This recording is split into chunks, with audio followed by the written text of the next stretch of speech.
Les habitants de mon pays ont désespérément besoin de la paix. Mais comment construire la paix sur des fausses communes? Comment construire la paix sans vérité ni réconciliation? Comment construire la paix sans justice ni réparation?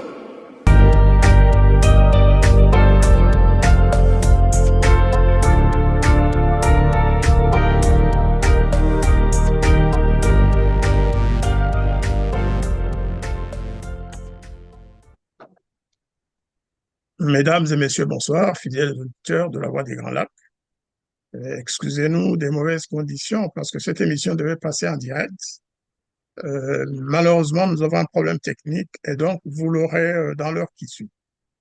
Je suis accompagné pour cette émission d'un camarade de la région des Grands Lacs, puisque pour nous, le Congo-Brazzaville fait partie de cette zone, qui est Monsieur Bertrand Meunier Kounyanga, coordinateur de la société civile, un des coordinateurs membres de la plateforme de la société civile, qui va nous parler du problème de la cession des terres congolaises au Rwanda ou au régime de Paul Kagame, comme nous le disons chez nous. Eh bien, d'abord, à vous, cher Bertrand Meunier, de vous présenter et ensuite présenter les initiatives qui suivent cette question au niveau de la société civile. Et nous entrerons ensuite dans les détails des contrats signés, de tout le processus des accords signés entre Brazzaville et Kigali. À vous, et bonjour d'abord. Bonjour Jean-Marie, je salue aussi les téléspectateurs de ta chaîne YouTube, Grand Lac. Et donc, je suis Bertrand Meunier, je suis doctorant en droit privé et sciences criminelles. Je suis élève avocat, coordinateur du mouvement citoyen Ras-le-Bol, qui est l'une des organisations de la société civile qui est membre de plusieurs plateformes, notamment la plateforme CAPGED, consortium des associations pour la gouvernance démocratique et l'état de droit. Nous sommes aussi dans une plateforme qu'on appelle Coalition contre les crimes économiques. Nous sommes aussi dans une plateforme qu'on appelle Tournant la page. Et donc, c'est à ce titre que nous agissions très souvent de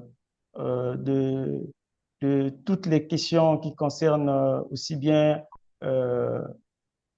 les populations ou encore la gouvernance de la chose publique dans notre pays. Voilà succinctement présenter notre organisation et nos plateformes. Merci. Alors, à ce sujet, les auditeurs aimeraient savoir, et c'est une question qui m'a été suggérée par des membres de notre société civile qui voudraient savoir comment vous avez procédé pour vous documenter sur cette cession des terres que certains considèrent comme illégale et qui va contre les intérêts du peuple congolais.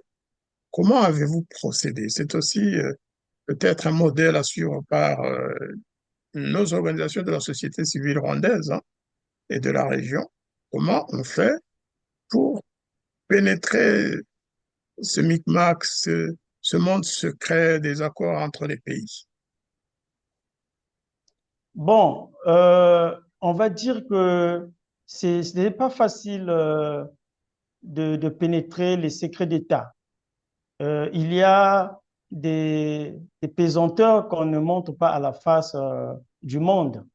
Et donc, nous nous sommes simplement contentés de ce que les médias nous ont présenté au début avant de mener une recherche approfondie. Et donc, il vous souviendra que le 12 avril 2022, le Congo avait signé l'accord cadre de partenariat de la promotion des investissements entre le Rwanda et la République du Congo. Cet accord a été négocié et signé par Denis Christophe Sassou Nguesso, qui est un des enfants ou des fils du chef de l'État, qui se trouve être aussi ministre de la coopération internationale et du partenariat public-privé. Et donc, le jour où cet accord a été signé, l'accord a été rendu public. Et donc, nous c'est à travers les médias que nous sommes rentrés en contact de cet accord, que nous avons appris cet accord. Et finalement, l'accord cadre est très en quelque sorte comme ce qu'on peut considérer la Constitution, mais dans la Constitution, il y a des lois organiques, il y a des lois ordinaires.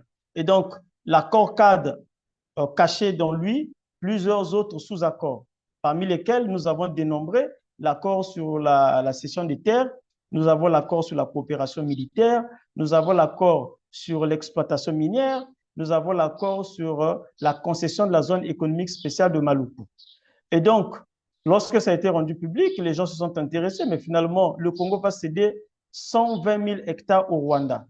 Et ça a intéressé comment on peut céder 120 000 hectares. Finalement, nous avons scruté la Constitution. Il se trouve que l'article 219 de la Constitution du Congo-Brazzaville, la Constitution qui a été votée par référendum le 25 octobre 2015, dispose que aucune cession, aucune vente de terres ne peut être faite sans que le peuple ait été consulté par référendum. On s'est dit, mais diable, comment le gouvernement peut aller signer ce type d'accord alors qu'il n'y a pas eu un référendum préalable? Mais en dehors de cette disposition, vous savez que nous avons toute une constellation de lois. Nous avons la loi 5 de 2011 qui demande que, avant de faire tout projet de développement économique, que les populations riveraines ou les populations qui exploitent ces zones soient consultées par ce que nous appelons le CLIP. Donc, que leur consentement soit consulté avant que ces projets ne soient mis en œuvre. Donc, tout ça mélangé, nous nous sommes dit, mais comment le gouvernement peut aller signer ce type d'accord en mettant la population en danger? Et donc, nous avons mené des investigations. Finalement, c'était des choses qui étaient quand même reprochables. Nous nous sommes engagés donc de faire un point de presse. Nous avons, à l'époque, en 2022, fait un point de presse pour interpeller le gouvernement à l'effet d'expliquer tous les pesanteurs de cet accord afin d'apaiser les populations. Et nous avons demandé que si explication n'est pas donnée, que le président puisse se rétracter de cet accord parce que nous considérons que la réciprocité ne pouvait pas s'appliquer dans cet accord. Le Congo peut céder 120 000 hectares, mais le Rwanda ne peut pas céder 120 000 hectares. Parce que 120 000 hectares, c'est 2 fois la ville de Kigali. Bon, est-ce que le Rwanda, qui a déjà plus de 15 millions d'habitants, qui a des problèmes de terre, peut céder 120 000 hectares? Et vous savez que c'est un principe sacro-saint en matière de conventions internationales, le principe de la réciprocité.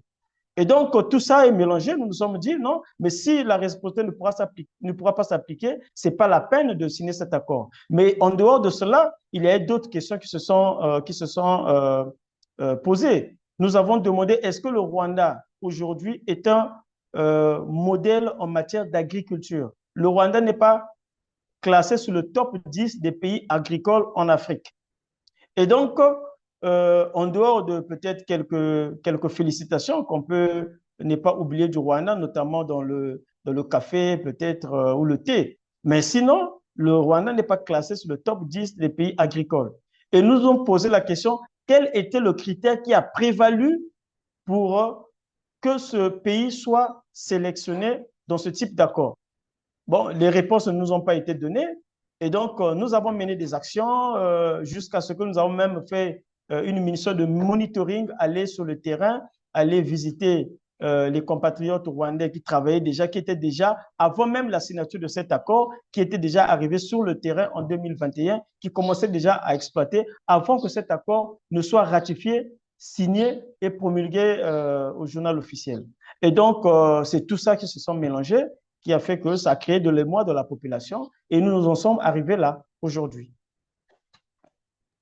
Alors, en parlant de la totalité des terres cédées, vous parlez de 120 000 hectares. J'entends par ailleurs, parce que je n'ai pas fait le calcul, hein, je dois avouer, nous on est bloqué sur les 980 km². C'est ça l'équivalent ou c'est autre chose? Bon, les 980 km² sont dans les 120 000 hectares. C'était la première tranche qui a été disponible, qu'on a donnée. Et ce qui reste, c'est vous faites l'addition, vous faites la soustraction. Donc, sur les 120 000 hectares, on a déjà donné 980 et il reste lorsque vous faites l'addition. Et c'est ça, effectivement, que les médias rwandais ont présenté à Kigali devant les opérateurs économiques pour dire que le gouvernement a déjà mis à disposition, sur les 120 000 hectares, a déjà mis à disposition 980 000 hectares que nous allons exploiter. Et là-bas, ce qui était dit, c'est que c'était des terres que le Congo a cédées. Alors, quand on revient au Congo, on interroge le gouvernement. Denis Christophe Sassou Nguesso, qui est ministre de la Coopération, qui est allé négocier ces accords, dit qu'il s'agit des contrats amphithéotiques. Vous savez, les contrats amphithéotiques, ce sont des accords qui peuvent arriver jusqu'à 99 ans. Mais lorsque nous interrogeons le Premier ministre, lui, il dit non, ce sont des autorisations provisoires. Finalement, on s'est dit qui il faut, finalement, la parole de qui il faut considérer. Parce que, entre autres, l'ambassadeur rwandais en République du Congo était allé voir le ministre des Affaires foncières et lorsqu'il est sorti de cette audience, il a fait une communication en disant que je suis venu pour réclamer les titres fonciers relatifs aux terres que le Congo a cédées au Rwanda. Et vous savez que les titres fonciers ont un effet purgatoire sur les droits antérieurs, notamment des terres. Et puis, le titre foncier est imprescriptible, il est inattaquable. Et donc, si on délivre un titre foncier sur cette portion de terre, et aujourd'hui, on ne va pas hésiter de dire que finalement, ces terres appartiendront au Rwanda. Mais comment diable on peut céder des terres sans que les procédures légaux ont été respectées? Alors, parce qu'en la matière, il faut consulter le peuple par référendum et c'est au peuple de se prononcer s'il faut céder ou ne pas céder. Et ça n'a pas été fait. Et c'est ce qui a suscité un peu l'enthousiasme et la polémique de tout ce que nous avons observé avec vous comme théâtre sur l'opinion nationale et internationale.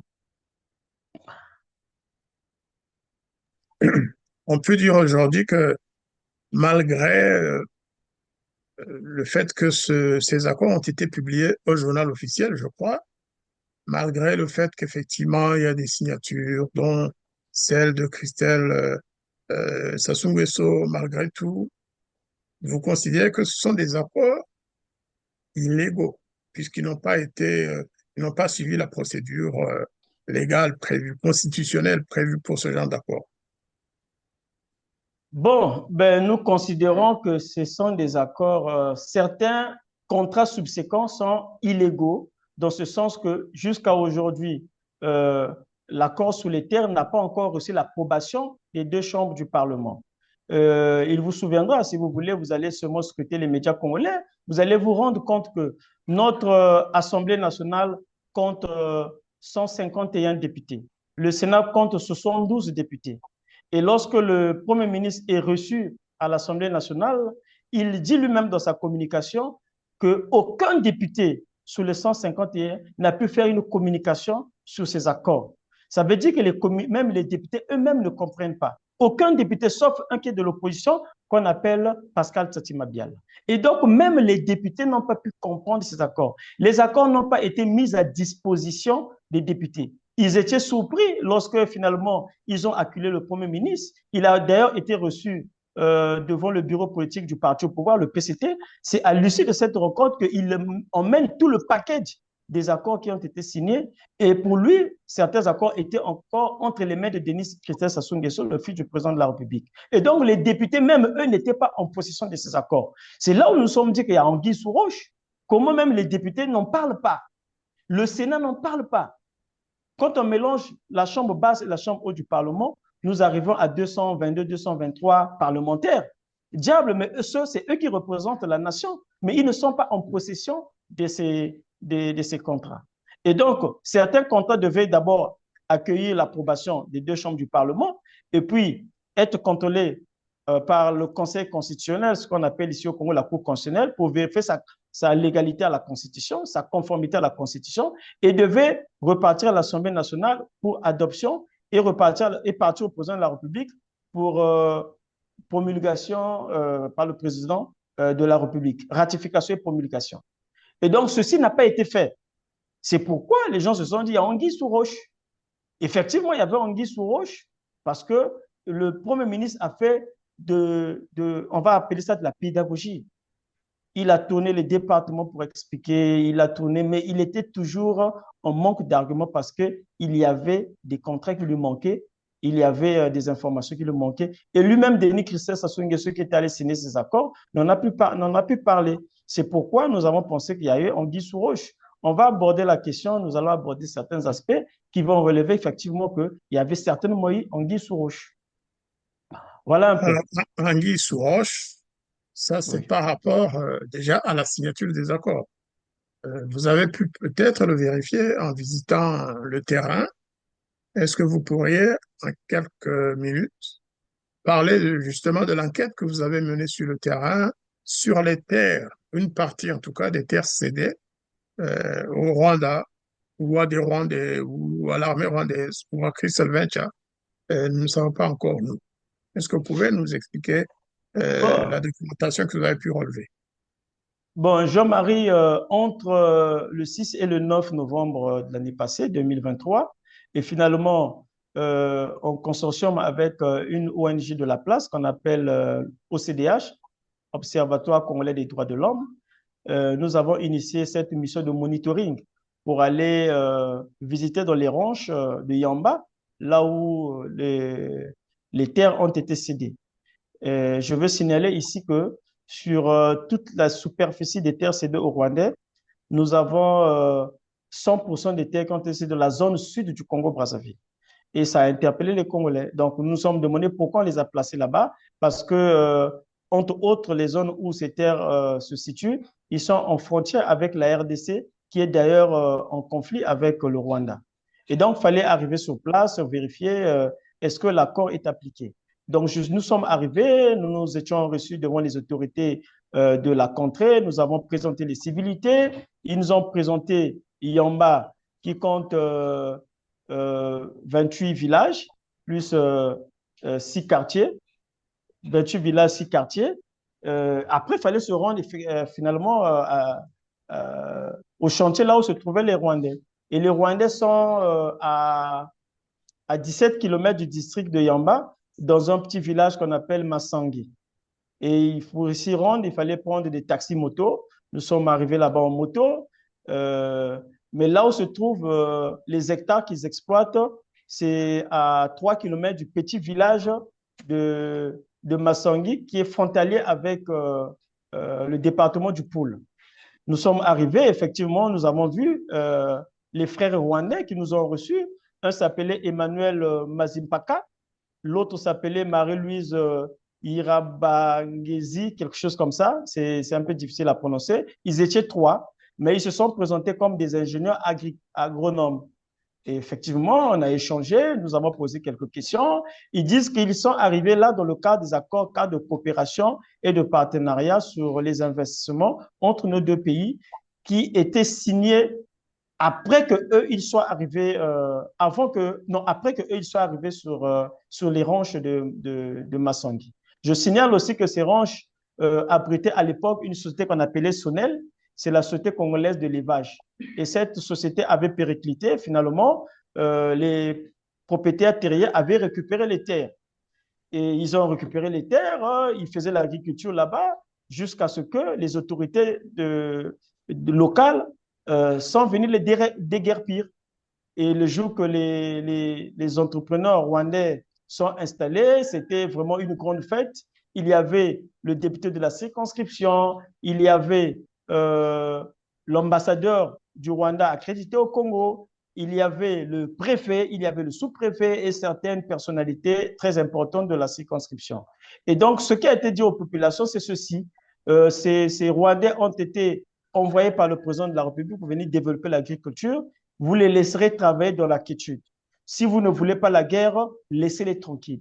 Vous voyez donc, les populations ont été prises de peur et donc même les propriétaires terriens finalement n'ont plus revendiqué leurs terres. Seule chose qui a été donnée à un des propriétaires terriens, parce que je signale qu'il s'agissait des terres de deux familles, la famille Kimpungi et la famille Ntala.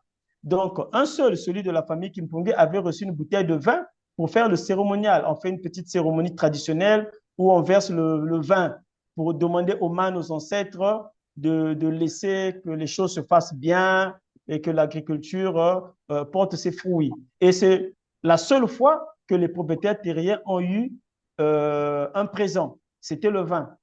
Et donc, nous avons demandé, mais est-ce que vous ne revendiquez pas vos terres? qu'on vienne installer d'autres personnes qui viennent les exploiter, qui ne sont pas des vôtres. Ils disent, mais qu'est-ce qu'on peut faire? On nous a dit que si on essaye, on va fuir dans la forêt. Finalement, ce sera la guerre que nous allons chercher. Donc, nous avons laissé comme ça. Ce sont eux qui sont là-bas. J'ai interrogé Emmanuel Mazimpaka, qui était aussi un jeune. Je vous enverrai le rapport. Mais vraiment, il ne me reflétait pas l'image d'un ingénieur agronome. Parce que chez nous, dans notre sociologie, un ingénieur, c'est une grande personnalité en matière d'exploitation agricole. C'est quelqu'un qui coordonne les équipes, qui vient, qui donne les orientations et qui suit. Mais un ingénieur, ce n'est pas celui qui tient la houe lui-même. Et il vit dans des conditions macabres, des conditions précaires. Il était là-bas, ils ont conçu des huttes, une petite maisonnette. Et lui-même, il vivait là-bas avec Marie-Rose et l'autre frère, ils étaient trois. J'ai dit, mais est-ce que vous dites la vérité que vous êtes des ingénieurs? Ils disent, oui, effectivement, nous sommes des ingénieurs. Mais ils avaient vraiment des comportements belliqueux. Je soupçonnais que ça aurait pu être certainement des militaires. Mais nous avons échangé et finalement, ils avaient aussi peur parce que ils étaient trois contre nous qui étions un peu nombreux. Après, nous avons recueilli le consentement ou les avis des populations qui nous ont expliqué un peu comment ils étaient traités dans ce chantier, mais vraiment, ils étaient traités comme des esclaves. Jean-Marie-Louise et Emmanuel et les autres se comportaient comme des véritables militaires. Et je signale encore que on nous avait fait croire au Congo que ces entreprises Crystal Ventures venaient pour développer l'agricole, mécaniser l'agriculture. Mais ce que moi j'ai vu là-bas, ce n'est pas une agriculture mécanisée, c'était une agriculture rudimentaire. Parce qu'ils travaillaient avec la houe, exposés aux morsures de serpents, pas d'assurance, pas de matériel, comme ça. Mais moi, c'est pas avec ce type d'agriculture qu'on va développer le pays. Et moi, je ne les ai pas considérés comme des agriculteurs, je les ai considérés comme, on va dire, des cultivateurs. Voilà un peu succinctement présenté. Et voilà, c'est ce qui se passe là-bas. Et je suis rentré, j'ai dressé un rapport que j'ai d'ailleurs publié, que vous aurez certainement. Mais je tenais à signaler que, en réalité, nous n'avons pas de problème avec les Rwandais. Nous avons un problème avec Paul Kagame et son gouvernement. Nous avons un problème avec notre gouvernement parce que nous sommes en droit d'interpeller notre gouvernement. Parce que si ces terres ont pu être sécurisées, c'est avec l'argent du contribuable, c'était avec notre argent. Donc, nous étions en droit de demander qu'est-ce qu'ils font avec ces terres. Et les accords étaient flous et il était tout à fait normal que nous cherchions à savoir de quoi il s'agissait. Et jusqu'alors, nous ne sommes pas convaincus. Voilà un peu. Jean-Marie. Alors, le village de Yamba se trouve, si j'ai bien regardé la carte, dans le sud-ouest, n'est-ce pas? C'est cela, Euh, dans le sud du pays. voilà, on sait que Maluku, c'est en face de Kinshasa, mais Yamba se trouve à quelle distance de la frontière commune entre la RDC et le Congo-Brazzaville? Bon, Yamba est proche du pôle. C'est le pôle qui a des frontières avec la RDC. Et dans le pôle, il y a aussi des terres qui ont été cédées toujours à Crystal Ventures.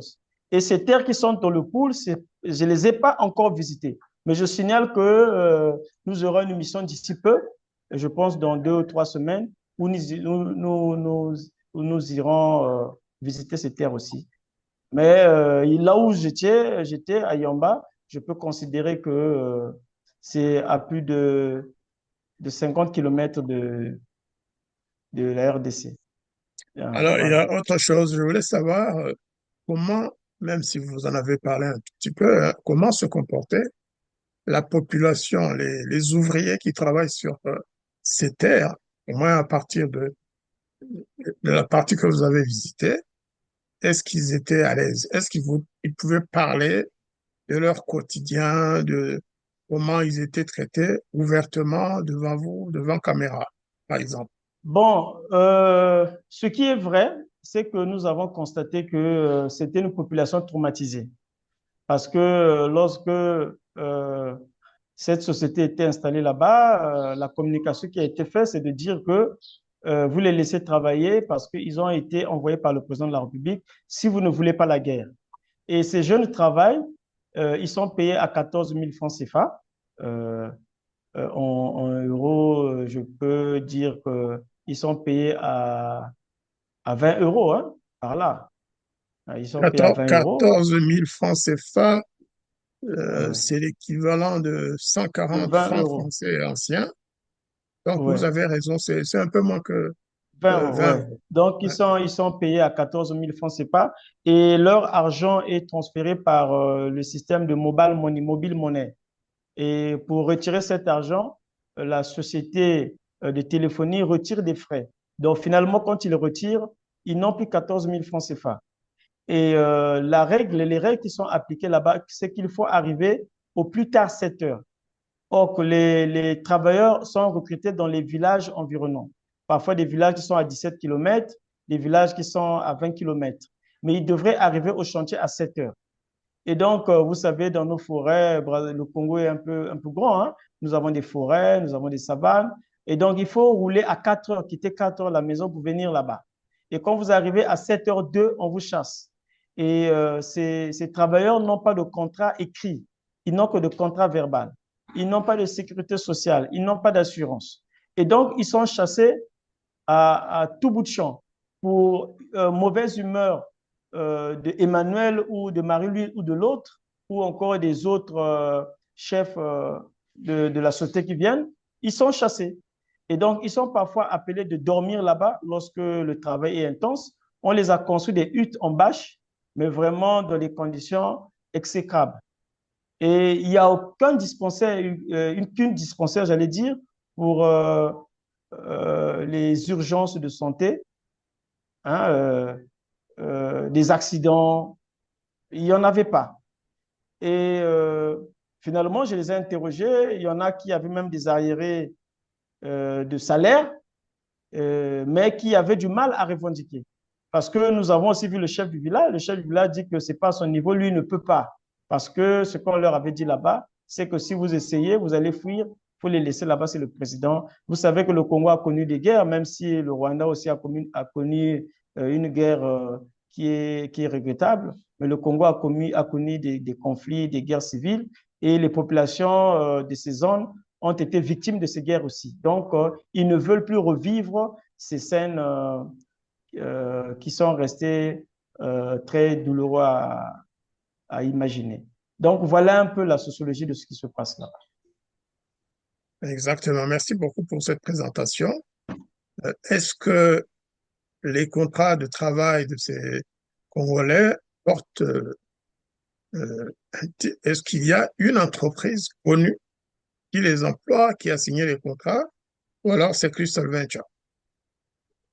Bon, officiellement, le Congo, la société qui a été présentée, c'est Crystal Ventures. Donc, nous considérons que ça devait être des filiales ou encore une succursale de Crystal Ventures. C'est cette société qui a été officiellement présentée, qui devait faire beaucoup de choses, exploiter la zone économique spéciale, exploiter les terres. Donc, tout a été concédé à Crystal Ventures. Or, cette cession à Crystal Ventures n'était pas soumise à la règle de passation de marché conformément au droit congolais parce qu'il fallait faire passer les sociétés en concurrence pour voir si c'est Crystal Ventures qui était le mieux disant. Or, dans notre contexte, Crystal Ventures est venu prendre comme de gré à gré un marché comme ça qu'il a commencé à exploiter.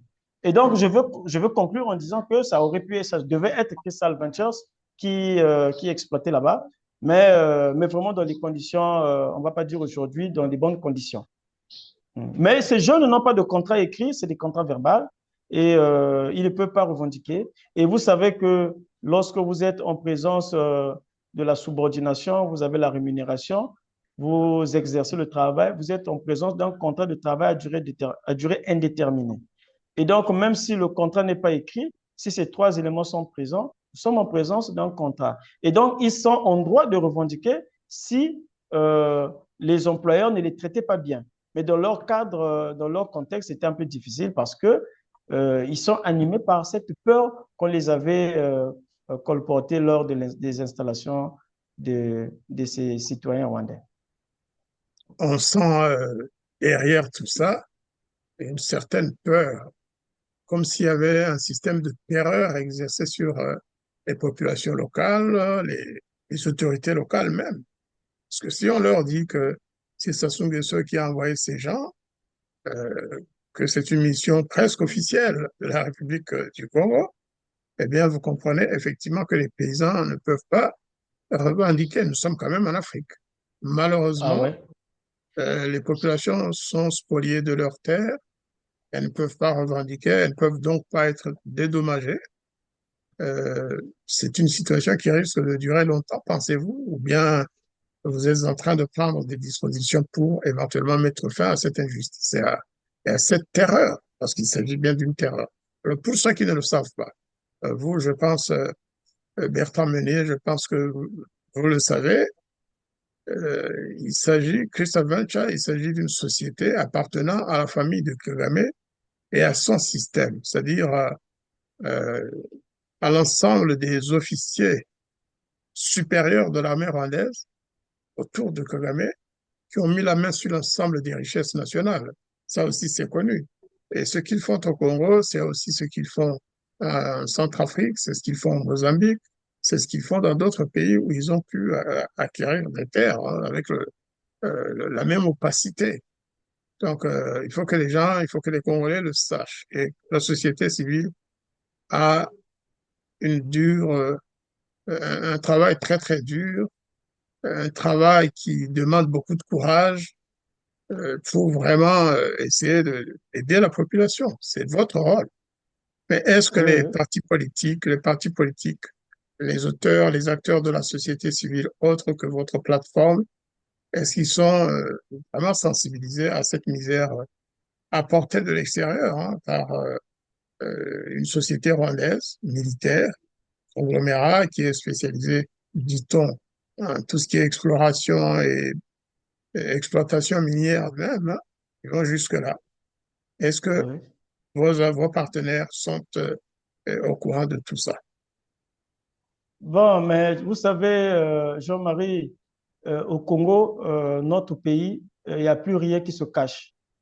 Tout ce qui se fait, même de les administrations, même les courriers les plus officiels sont divulgués dans les réseaux sociaux.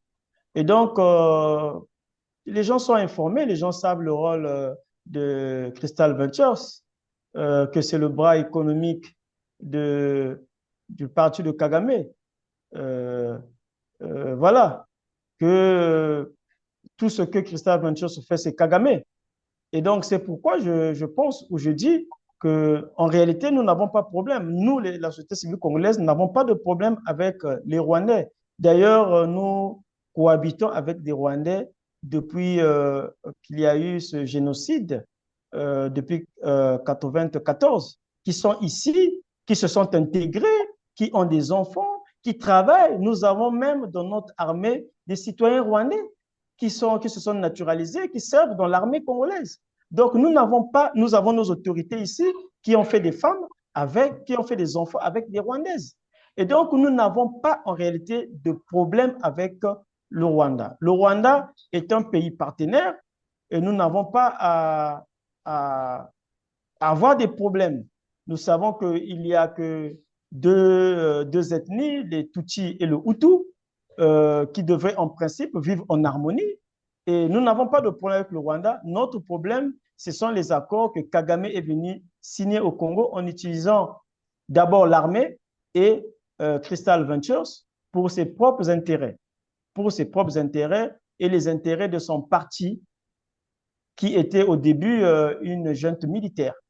Et nous pensons que les terres du Congo ne peuvent pas servir pour financer l'armée de Kagame et pour financer l'hégémonie du pouvoir de Kagame. Et c'est pour cela que nous nous sommes levés et avons dit que nous ne sommes pas contre les Rwandais, nous sommes contre Kagame. Et en passant, je signalais que le 11 juillet dernier, le président avait reçu en audience le ministre des Affaires étrangères qui était porteur d'une lettre du président Paul Kagame, qui demandait à son homologue Denis Sassou Nguesso de soutenir la candidature du Rwanda à la tête de l'OMS. Et ce ministre des Affaires étrangères et de la coopération internationale, au sortir de l'audience, se permet de dire que cette polémique autour de cet accord a été créée, alimentée par l'opposition. Mais diable, de quoi il s'en mêle, lui? Donc, les Congolais ne sont pas assez matures pour se prononcer des problèmes qui les intéressent. Et donc, ça, nous avons pensé que le ministre des Affaires étrangères de la coopération du Rwanda avait touché bas et ça avait quand même frustré les Congolais parce que ça tendait à minimiser le peuple congolais. Que le peuple ne pouvait pas se prononcer tant que ce n'était pas l'opposition qui ait donné le tempo. Mais ça ne s'est pas arrêté là.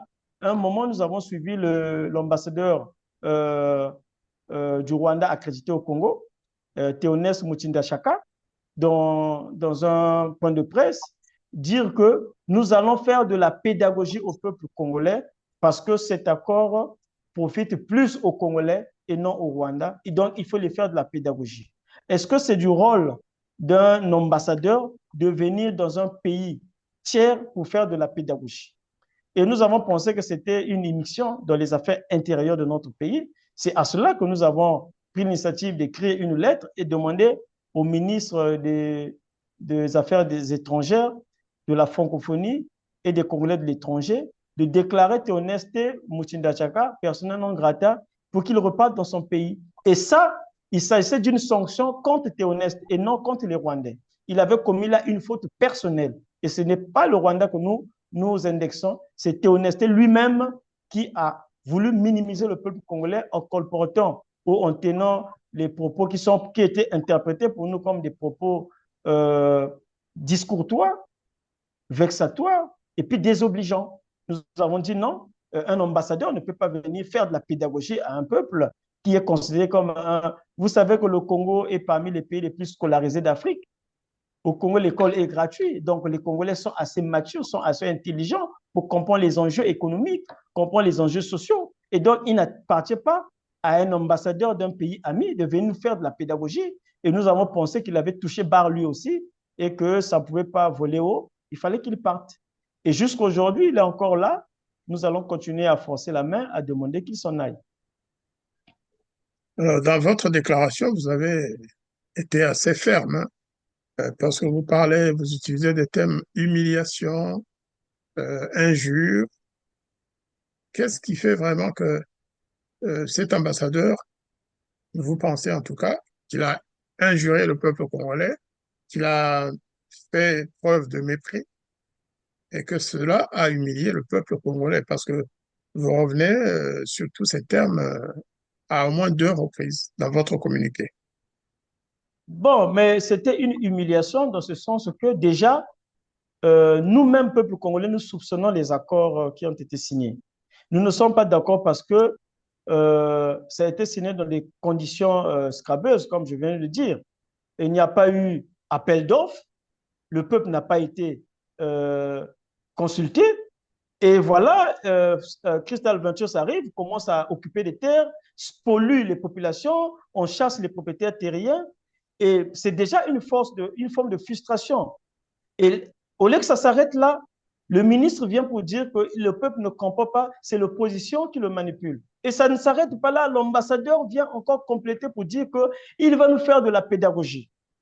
Mais c'était quand même assez désobligeant, quand même, pour un peuple qui cherche à savoir de quoi il s'agit, à connaître la vérité sur ses intérêts économiques, qu'un ambassadeur vienne pour dire que je veux faire de la pédagogie pour expliquer au peuple congolais. Lui seul, il va faire de la pédagogie.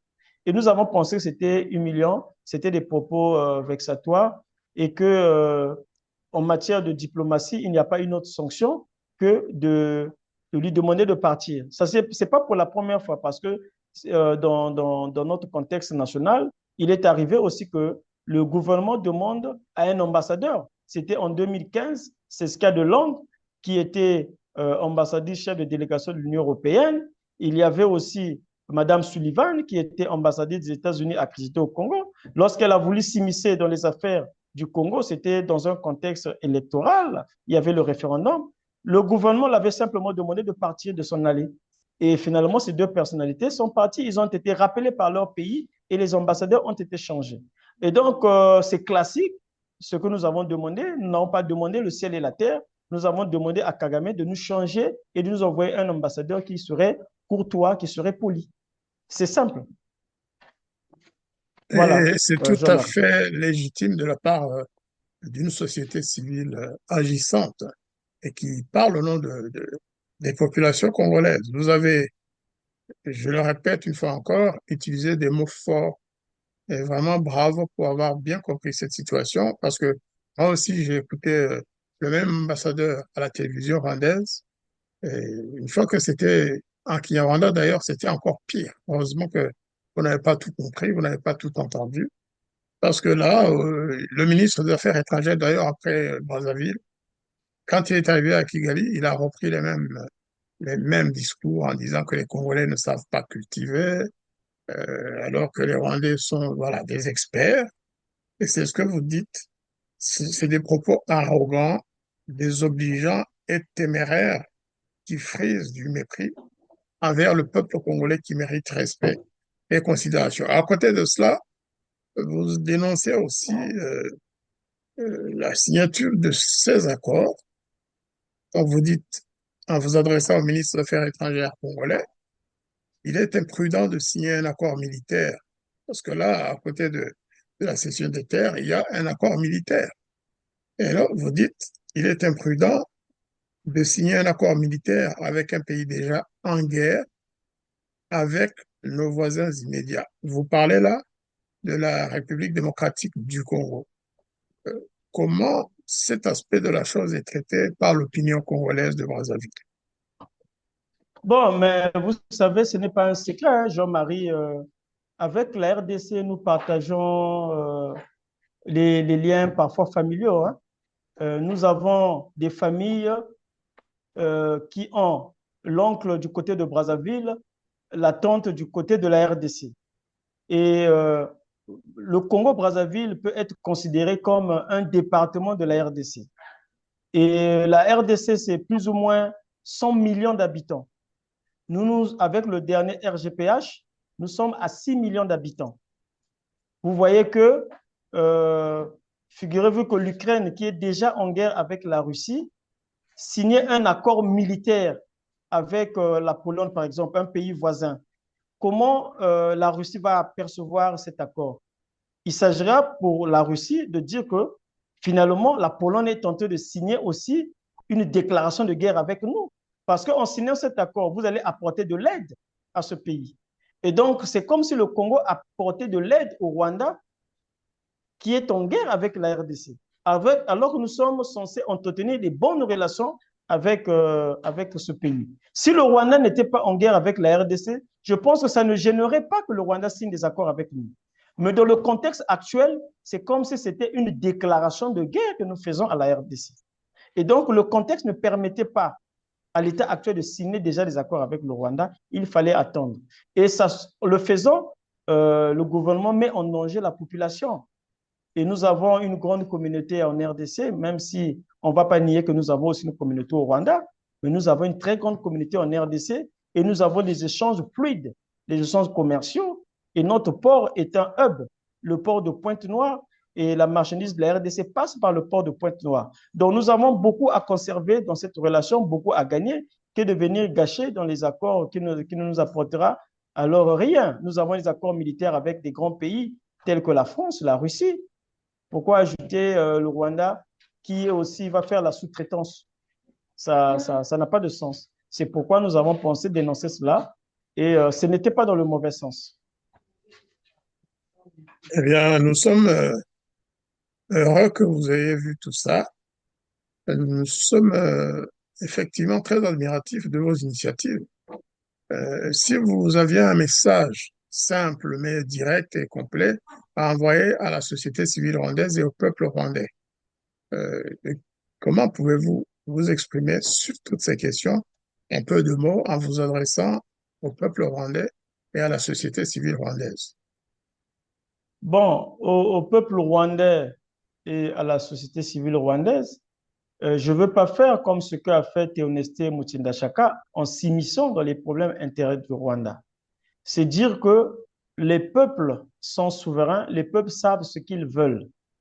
Et je demanderai au peuple rwandais de ne pas se faire berner, de continuer à veiller sur leurs intérêts, de continuer à surveiller ce que le gouvernement rwandais fait, les accords ou les engagements que le gouvernement signe à l'extérieur, de les surveiller comme nous le faisons aussi. Et je dis aussi à la société civile et au peuple rwandais que le peuple congolais n'a aucun problème avec les citoyens rwandais, aussi bien Tutsi que Hutu. Le peuple congolais ne s'immisce pas dans les conflits du Rwanda et de la RDC. Simplement, le peuple congolais protège ses intérêts et le peuple congolais veut être en paix aussi bien avec le Rwanda qu'avec la RDC. Mais dans ce qui concerne les terres, nous avons juste protégé nos intérêts, même si parfois ça sonne mal lorsque nous disons Rwandais ou Rwanda, ça englobe tout le monde. Mais je tiens à préciser que nous n'avons aucun problème particulier avec la société civile ni la population rwandaise, mais avec Paul Kagame, euh, Crystal Ventures, qui vient s'installer au Congo en violant tous les codes diplomatiques. Et ça, nous ne sommes pas d'accord. Et je salue les citoyens rwandais en passant. Merci. Merci beaucoup. Je transmettrai le message hein, à travers notre chaîne La Voix des Grands Lacs. Euh, Vous pouvez aussi envoyer un message et je pense que ce serait très utile à vos voisins de RDC qui effectivement soupçonnent le Congo-Brazzaville d'entretenir des relations coupables et de faciliter le contournement de son territoire, du territoire de la RDC, par l'armée rwandaise en utilisant les terres soi-disant cédées au Rwanda, mais en fait qui sont cédées à Crystal Venture, c'est-à-dire à l'armée rwandaise.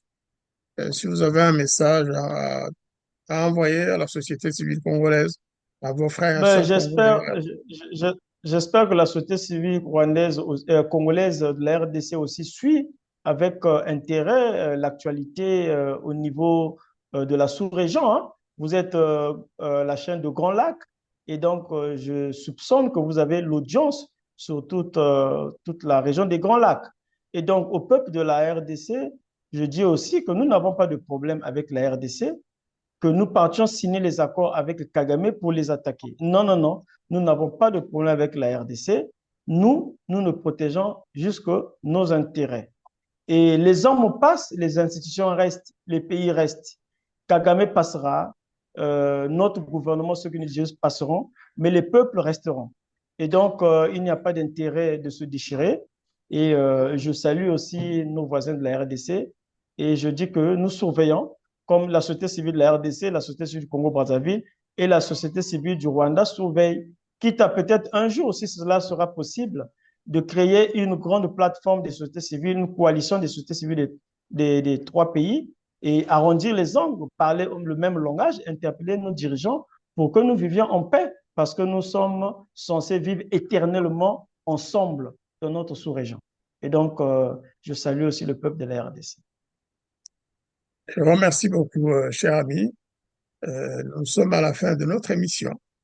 Je pense que notre audience, notre public a trouvé beaucoup d'intérêt à suivre votre présentation de la problématique de la cession des terres, sachant qu'à la fin, vous dites, nous ne sommes pas contre les Rwandais, nous ne sommes pas contre le Rwanda, nous ne sommes pas contre la RDC, au contraire. Nous souhaitons que ce qui se passe entre Brazzaville et Kigali soit conforme à la loi internationale et que le Congo-Brazzaville ne soit pas un point de passage pour les troupes de Kagame pour leur faciliter l'agression de l'Ouest et notamment de la capitale, Kinshasa. C'est cela que nous craignons. Et d'ailleurs, c'est pas la première fois que le Rwanda l'aura fait parce que à l'époque, dans les années 97-18, vous savez que le Rwanda avait envoyé un avion plein de militaires dans le Bas-Zaïre à l'époque et qui essayait de prendre Kinshasa et d'autres passaient par l'Angola et par le Congo-Brazzaville et ils ont essayé de faire sauter le barrage d'Inga. Vous voyez jusqu'où ça peut aller. Vous voyez jusqu'à partir de Maluku. Tout est possible. Et donc, effectivement, au nom de la société civile que je représente, au nom de la plateforme dans laquelle je suis engagé, c'est-à-dire le cadre des bâtisseurs de ponts entre les peuples et entre les Rwandais, je vais transmettre votre message hein, et prendre contact avec vous. Je demanderai aux personnes qui en ont la charge des relations internationales de vous contacter et puis voir effectivement ce que nous pouvons faire ensemble avec nos frères congolais de Kinshasa et de Brazzaville. Merci beaucoup. Nous sommes très ouverts. Nous souhaitons d'ailleurs aussi échanger avec nos frères de la société civile du Rwanda.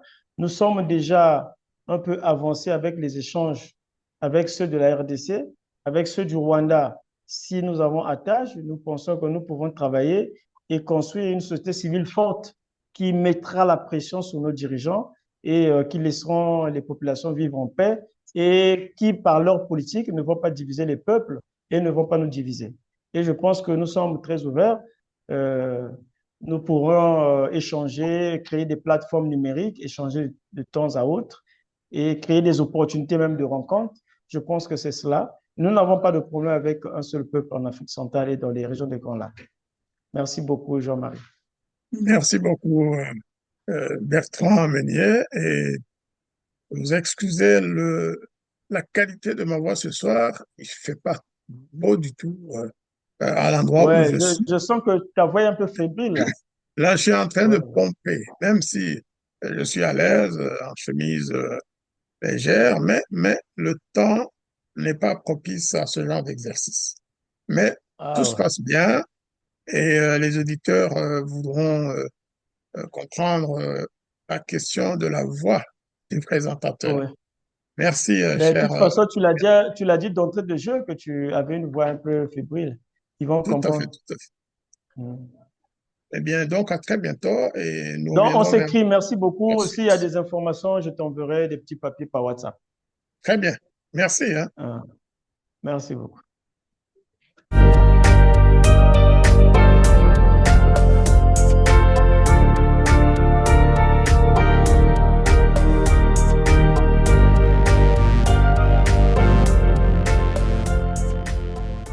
Les habitants de mon pays ont désespérément besoin de la paix. Mais comment construire la paix sur des fausses communes? Comment construire la paix sans vérité ni réconciliation? Comment construire la paix sans justice ni réparation?